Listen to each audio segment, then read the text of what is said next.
Alright, so with the 2026 season of the World Cup finally over, also I think the blue shirt is back from the Anthony Fantano skits a while back, because I have nothing else to wear. It is what it is.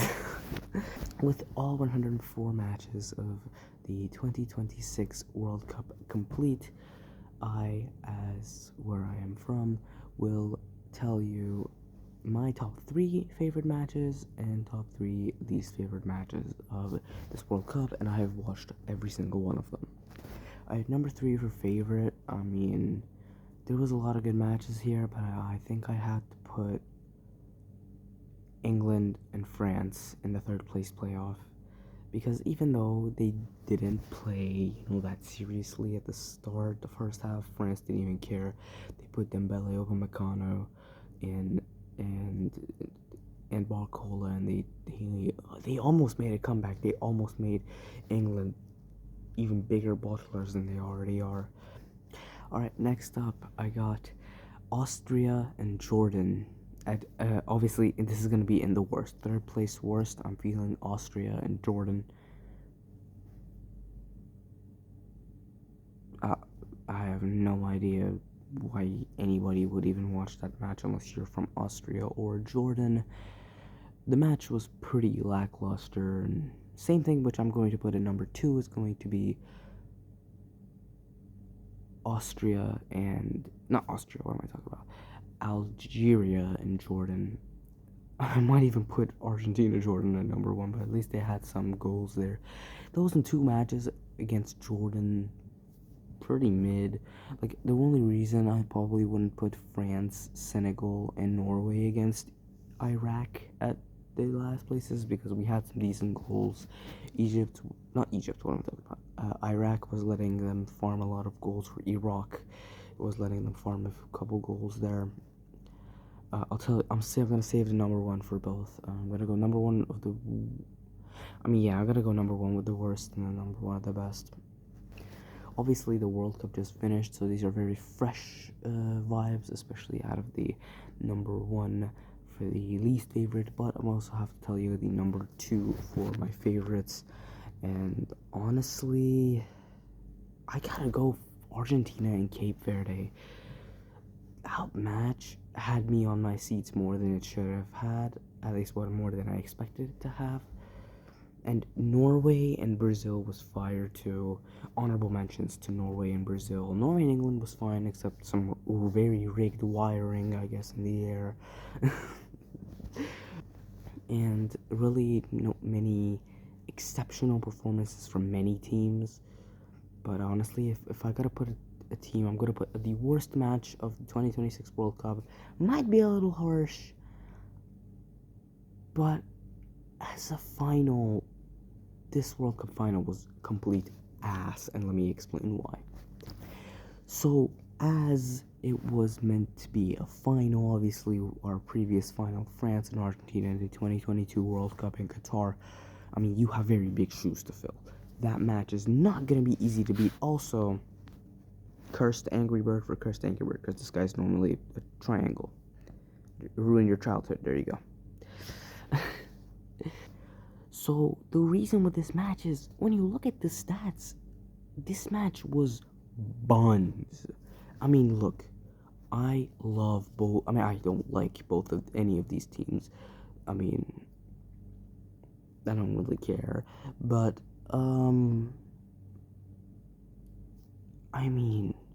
as a World Cup final, where was the contest? It was literally how many shots can Martinez save, and how many goals can offside goals can Spain score before they finally score the goal. Because Argentina were playing like sore losers. And I don't love Argentina, but I love Messi. He's so good. Like, Messi is the best player of all time. And the team, the greedy, pathetic team, sore loser of a team. What was this performance? All the clowns from Argentina. I'm not going to talk about all Argentinians because I don't think all of them are bad people. Hopefully they can deal with their country situation while I deal with mine. Thanks, Iran. But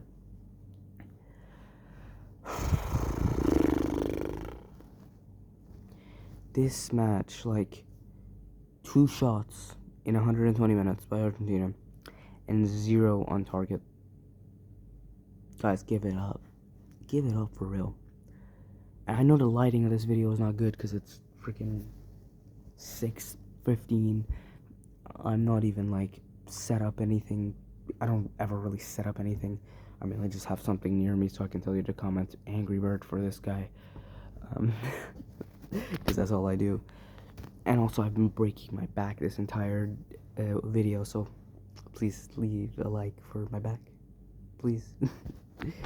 But the fact that this match was literally just Spain shooting and Argentina doing nothing, as the World Cup champions, Argentina should not have been playing this bad.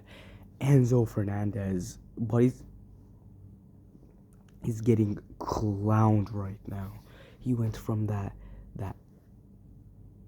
to now he's getting clowned for getting a red card. But what was that foul? Bro got a freaking sent it back into the freaking backflip of the decade out there. But yeah, pretty mid-match overall. And yeah, I'm feeling pretty garbage. Like, as a final, this game is a 0 out of 10. But I mean, I guess like a 1 or 2 out of 10 game. Really, just nothing special happened that game except Spain finally getting to lift their trophy since 2010. And number 1, the best game that everyone here was waiting for, and you probably won't even believe it, it's Algeria and Austria, man. As in someone from Iran and watching the team get eliminated, that was perfect. You give that to any other Iranian, they probably wouldn't have been able to come up with that either. That was the greatest script of all time. I love that. Now let me give you a quick explanation. Basically, all the actual Iranians with a brain cell don't really want this Islamic Republic team to make it past the group stages because they've never done that before, and that offside goal, the glasses to getting eliminated in the perfect way possible. Because everyone talks about Algeria and Austria, but nobody ever talks about the other 2 matches that were supposed to happen as well. I think it was Ghana had to beat Croatia in order for Iran to qualify. They didn't. They lost. Even if they would have gotten a draw, that was fine. They lost.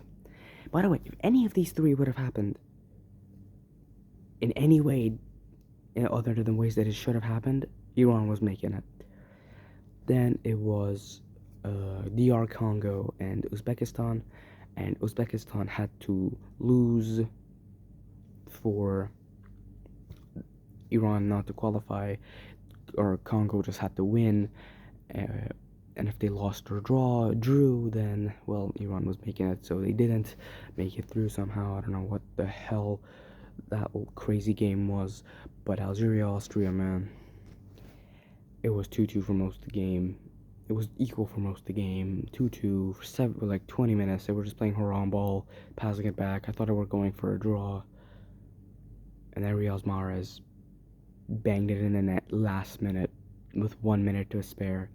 Everybody complains, why did he not blow the whistle, and why did he wait an extra 10 minutes? Because they spent a minute celebrating. They add on for those. So they did that, and then in a late minute, Austria put the ball in the net with a decent header, pretty big stinker from the keeper too, to draw the game. One of the best performances of a team I saw. That match was straight peak, and that's why I'm putting that as the number 1 match of the tournament. For the player of the tournament, I mean, Mbappe was doing really great, but I think Rodri can take it. For the Golden Glove, I think it was given right to Simeone. I think it was very fair given. I mean, only 1 goal conceded throughout all the games, and you won the World Cup. I mean, perfect choice. Golden Boot, of course, Mbappe, and yeah, I think that's really it. I think the Ballon d'Or might go to Yamal, but it should go to Harry Kane, but you never really know with this game. So yeah, I do think the better team did end up getting the win here. Pretty disappointing performance by Argentina, and a very, very sore loser acting from the players. Some of the players after they lost started beating up the other players. Very stupid things you can do. I don't really understand it, but bad luck, I guess. I love this World Cup, so I guess transition. Have you watched this World Cup? Did you love it? Did you hate it? What would you think of this World Cup? Who do you think was the best player of this World Cup? You're the best, of course. Football forever.